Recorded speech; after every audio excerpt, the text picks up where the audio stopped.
Hi friends, welcome back to my YouTube channel.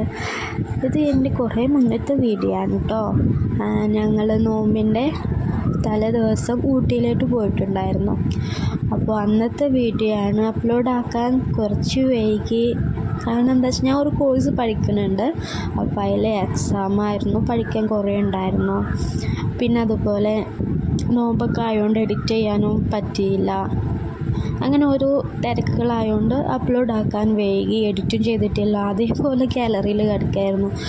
അപ്പോൾ ഞങ്ങൾ ഊട്ടിയിൽ പോവാം കേട്ടോ. ഞങ്ങൾ സുബഹിക്ക് ഇവിടുന്ന് പോയിട്ടുണ്ട്. അപ്പോൾ നേരം വെളുക്കുന്നതേ ഉള്ളൂ. വഴിക്കടവ് എത്തിയിട്ടോ. ഞങ്ങൾ ഏകദേശം വഴിക്കടവ് എത്തി. ചുരം കയറുന്നതിന് മുന്നേ, ഗൂഡല്ലൂർ ചുരം കയറുന്നതിന് മുന്നേ ഞങ്ങൾ ചായയൊക്കെ കുടിച്ചിട്ടുണ്ട്. ചായയൊക്കെ കുടിച്ചിട്ടാണ് പിന്നെ ചുരം കയറിയത്. അങ്ങനെ ഞങ്ങൾ ഊട്ടിയിലോട്ടാട്ടോ നേരെ പോയത്. ഇതിൽ പ്രത്യേകിച്ചൊന്നും ഞങ്ങൾ വീഡിയോ എടുത്തിട്ടില്ല. ഇങ്ങനെ ചുരം കയറുന്നത് മുതൽ ബോട്ടാണിക്കൽ ഗാർഡനിൽ വരെയുള്ള വീഡിയോസ് മാത്രമേ എടുത്തിട്ടുള്ളൂ. അതിന് ശേഷമുള്ള വീഡിയോസൊന്നും എടുത്തിട്ടില്ല കേട്ടോ. പിന്നെ ഞങ്ങൾ ഊട്ടിയിൽ സ്റ്റേ ചെയ്യാന്നുള്ള രീതിയിലായിരുന്നു പോയത്. പക്ഷെ ഞങ്ങൾ സിസ്റ്റർ വീട് ഗൂഡല്ലൂരാണ്. വീട് അവിടെ അല്ല, അവരവിടെ വാടകയ്ക്കാണ്. സിസ്റ്റർ ഹസ്ബൻഡിന് അവിടെയാണ് കേട്ടോ ജോലി. ഡോക്ടറാണ്, രണ്ടാളും ഡോക്ടറാണ്. അപ്പോൾ അവർക്ക് അവിടെയാണ് ജോലി. അവരുടെ റിലേറ്റീവ്സിൻ്റെ അടുത്തിരുന്നതാണ്. അപ്പോൾ ഞങ്ങൾ അവരെ അങ്ങോട്ട് വിളിച്ചപ്പോൾ ഞങ്ങൾ അവിടെ ഒരു ദിവസം അവരെ കൂടെ സ്റ്റേ ചെയ്യാമെന്ന് വിചാരിച്ചിട്ട് പിന്നെ ഞങ്ങൾ അവിടേക്ക് പോയി കേട്ടോ. എന്നിട്ട് അവിടെ ഒരു ദിവസം സ്റ്റേ ചെയ്ത് പിറ്റേന്ന് വൈകിട്ടൊക്കെയാണ് ഞങ്ങൾ അവിടുന്ന് പോകുന്നത്. ഞാനും 2 കുട്ടികളും ഹസ്ബൻഡും കൂടെ. ഞങ്ങളൊരു സിസ്റ്റർ ബേബി ഉണ്ട് കേട്ടോ കൂടെ. അവൾ 2ാം ക്ലാസ്സിലാണ് പഠിക്കുന്നത്. എനിക്ക് പ്രകൃതിയോട് ഭയങ്കര ഇഷ്ടമാണ് കേട്ടോ. ഈ പ്രകൃതി കാണുന്നത് പോലെ ഹിസ്റ്റോറിക്കലായിട്ടുള്ള ഓരോ സംഭവങ്ങൾ, അതൊക്കെയുണ്ടോ എനിക്ക് യാത്രകളിൽ ഏറ്റവും ഇഷ്ടമുള്ള സംഭവങ്ങൾ. അതൊക്കെ ഞാൻ നന്നായിട്ട് ആസ്വദിക്കുകയും ചെയ്യും. എനിക്ക് ഭയങ്കര ഇഷ്ടമാണ് ഈ നാച്ചുറലായിട്ട് കാണുന്ന ഓരോ സംഭവങ്ങളൊക്കെ.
നല്ല ഭംഗിയാണ് അല്ലേ തേയിലത്തോട്ടങ്ങളൊക്കെ കാണാൻ.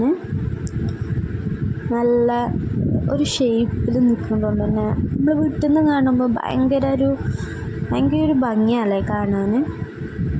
എനിക്ക് യാത്രകളോട് ഭയങ്കര ഇഷ്ടമാണ് കേട്ടോ.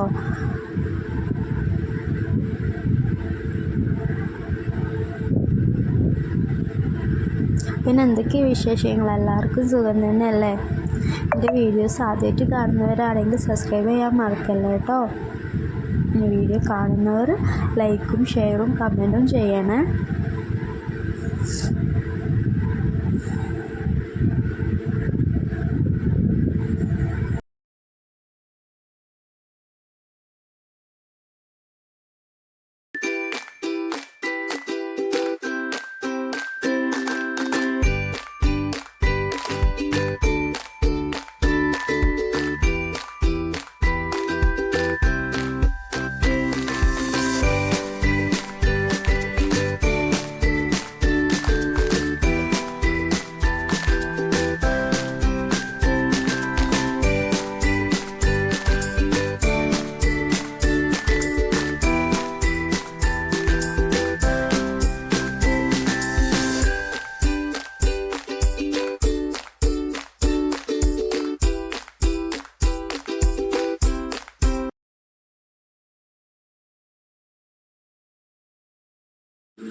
നമ്മൾ പിന്നെ ബോട്ടാണിക്കൽ ഗാർഡൻ്റെ അവിടെ എത്തി കേട്ടോ. അപ്പോൾ നമ്മൾ നെയ്റോസ്റ്റാണ് കഴിച്ചത്.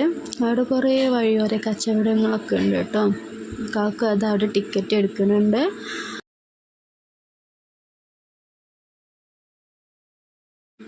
അവിടെ മലയാളികളൊക്കെ അന്ന് വളരെ കുറവായിരുന്നു, ഉണ്ട് പക്ഷെ കുറവായിരുന്നു കേട്ടോ. അധികം നോർത്ത് ഇന്ത്യൻ ഭാഗത്തുള്ളവരാണ് അവിടെ കൂടുതലായിട്ടുള്ളത്. നമ്മൾ അവിടുത്തെ കാഴ്ചകളൊക്കെ കണ്ടാലോ ഇനി. ഞങ്ങൾ ഡ്രസ്സിങ്ങൊന്നും ശരിക്കും ചെയ്തിട്ടില്ല കേട്ടോ. ഞങ്ങളവിടെ നേരെ ചെന്ന് റൂം എടുക്കുക, എന്നിട്ടും മതി ബാക്കിയുള്ള കറക്കങ്ങൾ എന്നൊക്കെയായിരുന്നു വിചാരിച്ചിരുന്നത്. പക്ഷേ കുട്ടികളുടെ നിർബന്ധത്തിൽ നമ്മൾ ആദ്യം ബൊട്ടാണിക്കൽ ഗാർഡനിൽ പോയിട്ട് പിന്നെ റൂം എടുക്കുക എന്നുള്ള രീതിയിലായിരുന്നു. പിന്നീടാണ് അവർ വിളിച്ചത് ഇന്നിവിടെ സ്റ്റേ ചെയ്യുക, എന്നിട്ട് നാളെ പോവാന്നുള്ള രീതിയിൽ. അപ്പോൾ പിന്നെ ഞങ്ങൾ ഡ്രസ്സൊന്നും രാവിലെ എണീറ്റ പാടല്ലേ, അപ്പോൾ അവിടെ എത്തിയിട്ട് ശരിക്കും ഡ്രസ്സ് ചെയ്യാമെന്നൊക്കെയായിരുന്നു വിചാരിച്ചത്. ഒക്കെ പണി പാളിയെന്ന് പറഞ്ഞില്ലേ.